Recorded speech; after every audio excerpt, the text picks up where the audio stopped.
एक समय की बात है, एक गांव में एक गुरु रहते थे जिन्हें खबर हो गई कि एक अन्य नगर में एक और विद्वान आए हुए हैं। वे अद्भुत ज्ञान के मालिक थे और आगे बढ़ने के लिए सबकी सहायता कर सकते थे। ये खबर सभी को बहुत पसंद आई और सभी लोग उस नगर में उनसे मिलने के लिए जूझने लगे। इन दो विद्वानों की राजा को पता चलते ही वहां का राजा उनसे बात करने के लिए अपने दरबार में बुला ले आए।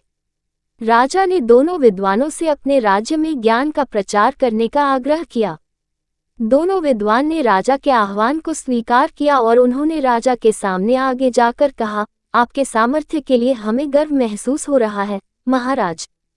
हम आपकी सेवा में हमारा सर्वोच्च कर्तव्य मानने के लिए तत्पर हैं। राजा ने खुशी से भरे होठों से कहा, तुम्हारे सामान्य भाषा में जनता को समझाओ। पहले विद्वान मुस्कुराते हुए बोले, अच्छा महाराज, हम आपके राज्य के राजा और प्रजा के बीच बातचीत को सुगम बना सकते हैं। राजा ने आश्चर्यचकित होते हुए कहा, मुझे बिल्कुल आश्चर्य हो रहा है कि तुम कैसे कर सकते हो। ये तो मेरे लिए। दूसरे विद्वान ने मुस्कुराते हुए कहा, महाराज, हम आपके राज्य के लोगों को सामग्री के बिना खाने का ज्ञान दे सकते हैं। राजा ने बहुत ही आश्चर्यचकितता से कहा, मैं ये सचमुच मानने में सक्षम नहीं हूँ। कृपया मुझे बताओ, तुम इस बात को कैसे संभव कर सकते हो। पहले विद्वान ने कहा, महाराज, हम विज्ञान का उपयोग करके एक ऐसा उपकरण बना सकते हैं जिससे हम राजा की मर्यादा के साथ बातचीत कर सकते हैं। यह उपकरण हमारे बहुत सारे प्रयोगों को सुलभ बना सकता है और आपके ग्रामीणों के बीच सामर्थ्य का निर्माण कर सकता है।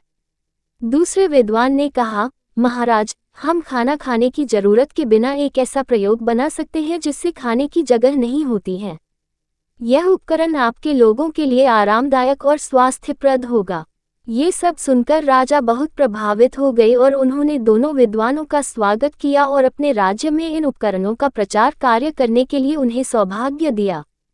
दोनों विद्वान ने राजा की प्रशंसा करते हुए उनकी सेवा में खुशीपूर्वक काम किया और सभी लोग उन्हें प्रमाणित करते थे।